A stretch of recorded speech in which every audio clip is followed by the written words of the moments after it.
This is going to go through an abdominal stabilization maneuver that feeds into a bridge. I like this because if someone is real painful or sensitive in their back, going right into a bridge may hurt.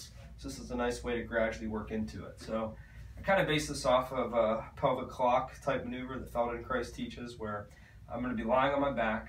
I'm going to bend my knees as much as comfortable. Ideally get my heels as close up towards my butt as I can. And typically most people are already going to be a little bit arched up off the table. So I'm going to think about focusing on my waistline, or really where my belt buckle is. I'm going to try and pull my belt buckle up, which is going to flatten my back into the table or into the floor. And I'm going to let my belt buckle drop down. I'm not really going to focus on forcing it down because I don't want to put a big sway or arch in my back. So with this motion, I'm really just going to pull my belt buckle or pull my belly button up and in, which will flatten my back a little, and I'm going to relax it, which will drop my belt buckle a little, right? So this is kind of a rocking down and a rocking upward. Now, for this, I'm just looking for someone to lightly move their back through whatever range is comfortable. So some people are really sensitive back here.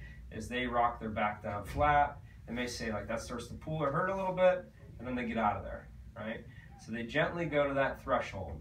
And I find that the slower they do it, the less it's likely to grab them. So if I have someone and they kind of flatten real fast, oh, they'll feel pain in their back. But if they can gently focus on gradually rocking their pelvis up and flattening, it's a little less likely they'll get pain, and they'll be able to find that threshold where they start to get close to that pain and get back out of there. And with this, I'm not even really tensing very much. I'm just kind of trying to move my pelvis. I may feel a little bit of abdominal tension, but it's nothing where I'm overly straining myself, right? So this is kind of phase one. And then from here, I like to feed this into a bridge, right? So if we kind of master this, and this isn't too bad, then I want to take myself into that belt buckle coming upward, and then establish that my back is flat into the table, and then I'll start to lift my butt up into the air and squeeze my hips a little bit. Same thing, if there's a threshold where I get pain, I'll come down, and I'll get out of there, and I'll come back to that relaxed position. So each time belt buckle comes up, little bit of light tension in my lower abdomen, and I start to slowly lift my butt up into the air, pushing through my heels and squeezing my glute if I can.